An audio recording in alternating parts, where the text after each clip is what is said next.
Salut, c'est Baptiste. Alors aujourd'hui on continue à profiter un petit peu du soleil. Par contre il fait froid. Alors pour se réchauffer un peu, j'aimerais bien monter tout là-haut. Si jamais aller, mais je sais pas si on peut y accéder. Alors je sais pas si c'est la pollution ou si c'est le brouillard qu'on voit, mais c'est gris.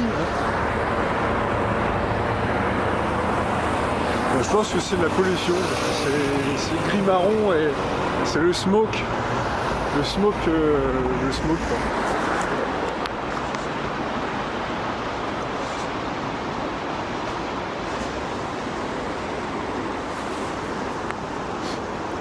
C'est sympa la ville, hein, mais c'est vrai que c'est pollué. Et puis en plus, non seulement c'est la pollution la pollution atmosphérique par les voitures, les particules, etc.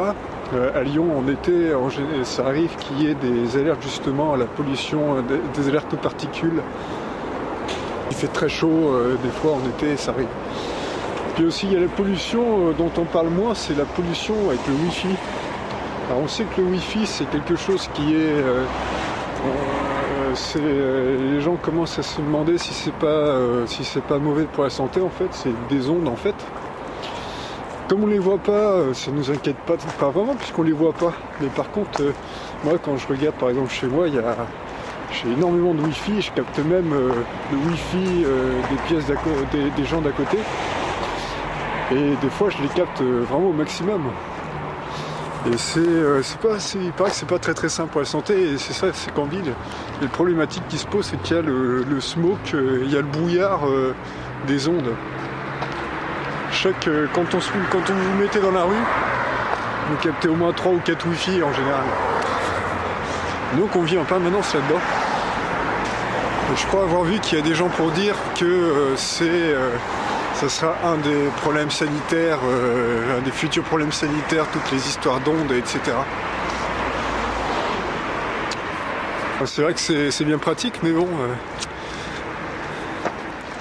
Alors en fait j'hésite entre monter tout là-haut ou pas. J'y suis déjà allé ceci dit une fois dans ces coins-là, mais j'avais pas atterri à l'endroit que je voulais. Là il y a une sorte d'église là-haut, une sorte de chapelle qui ressemble à une chapelle espagnole. Mais c'est juste au-dessus.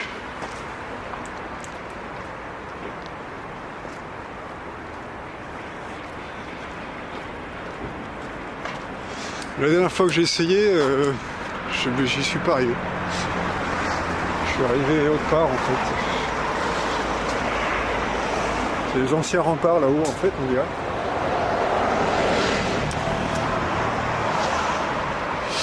Oui, il fait froid aujourd'hui, il fait pas chaud. Il fait pas chaud. Alors ça réchauffe un peu de marcher quoi.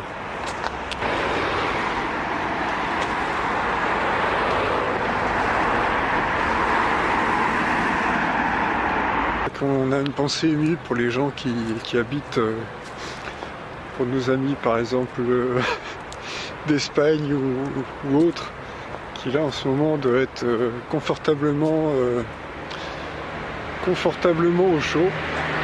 Alors peut-être pas, il me semble qu'en Andalousie, il me semble je crois qu'il fait frais l'hiver, mais je voudrais pas dire de bêtises. Mais ici aussi il va pas faire très chaud je pense cet hiver. Mais non, je vais pas monter là-haut, je suis déjà allé une fois. Je crois que ça va se finir à aller chercher un thé, se balader avec un thé.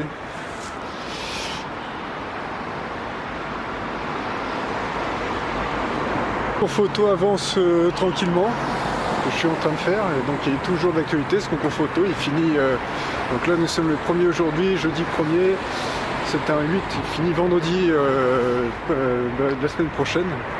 Et ça avance, je poste pas tous les jours une photo, mais régulièrement j'en poste une.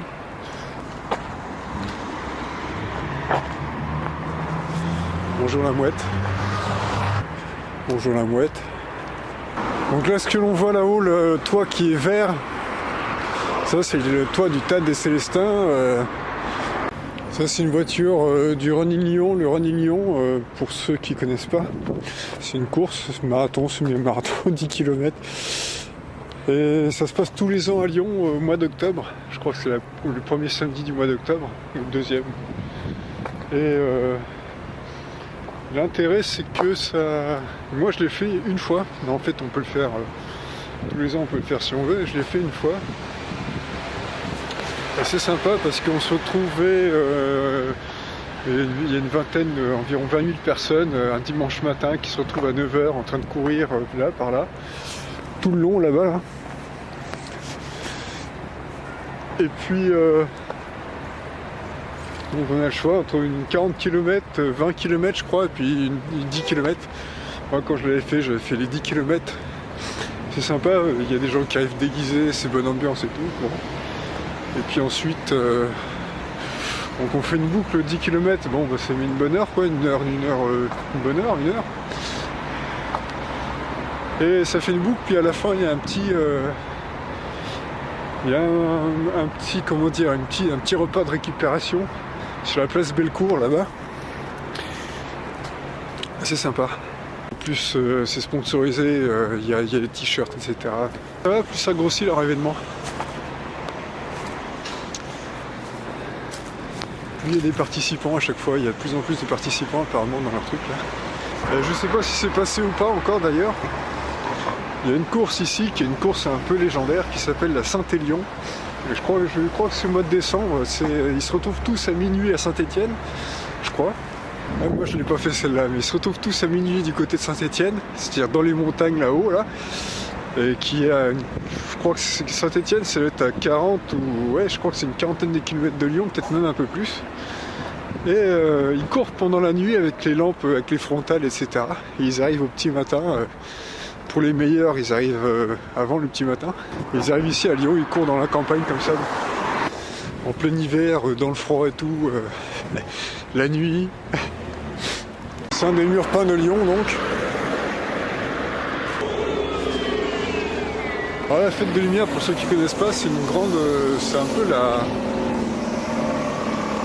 peu la grosse fête de Lyon, c'est-à-dire que c'est le 8 décembre, et ils font durer ça pendant 3-4 jours, 4-5 jours même.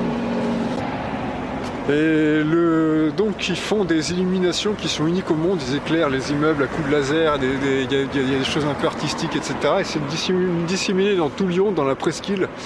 Donc la presqu'île, c'est cette partie-là, là, entre le Rhône et la Saône. Et ça fait venir beaucoup de monde, ça fait venir des millions de gens. Il y a des millions de gens durant quelques jours et donc ils illuminent un peu partout. Et donc là ils ont mis ça là. Donc ça fait des lumières sympas et puis entre autres, donc ça se passe la nuit. Donc en fait le but c'est de s'habiller le plus possible parce que ça dure des fois. Des fois ça peut être dehors. Nous sommes dehors jusqu'à 22-23 heures en pleine nuit, 8 décembre. Il fait vraiment très très froid. Donc le but c'est de s'habiller comme un bibendum et puis d'arpenter toute la presqu'île à la recherche. Des œuvres d'art qui ont été faites, des illuminations. Donc il y a vraiment des illuminations qui sont vraiment grand spectacle, par exemple à la cathédrale Saint-Jean là-bas, là, ou des choses même à la mairie aussi.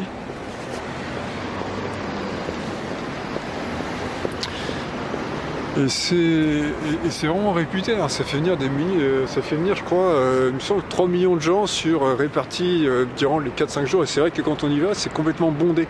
Les rues sont fermées, on est au coude à coude les uns dans les autres, dans les artères de la presqu'île.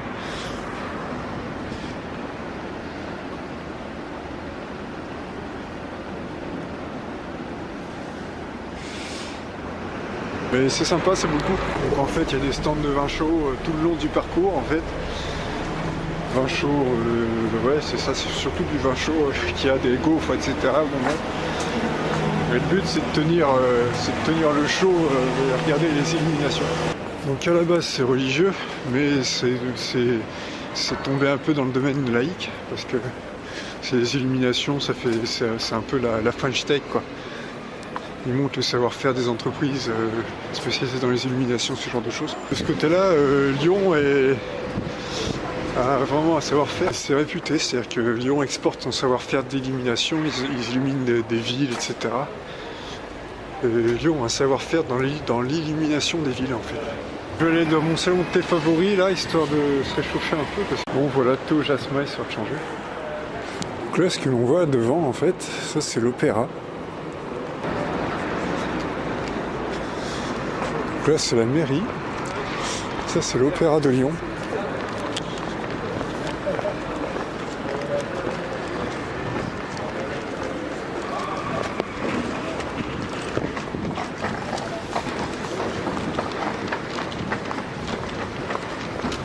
Là, c'est la rue de la République, je crois, toujours. C'est la grosse artère principale de Lyon. Enfin, de la presqu'île, en tout cas.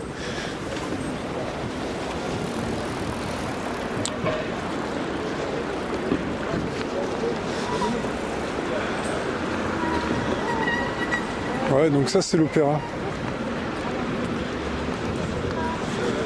Et là, on voit, ils ont sorti les petits trucs pour la fête des Lumières, là.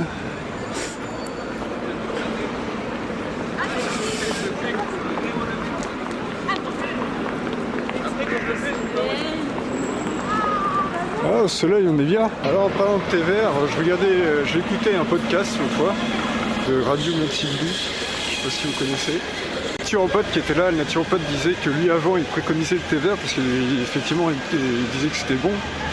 Mais il avait vu quelque part que le thé vert, en fait, il y a des tanins dans le thé vert. Les tanins, c'est ce qui tanne le cuir.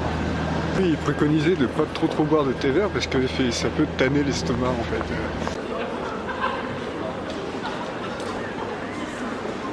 Voilà, c'était un petit tour à Lyon. Si vous avez aimé, n'hésitez pas à me faire savoir. Mettez un pouce si ça vous a plu. Et puis abonnez-vous si ça vous plaît. Merci d'avoir suivi.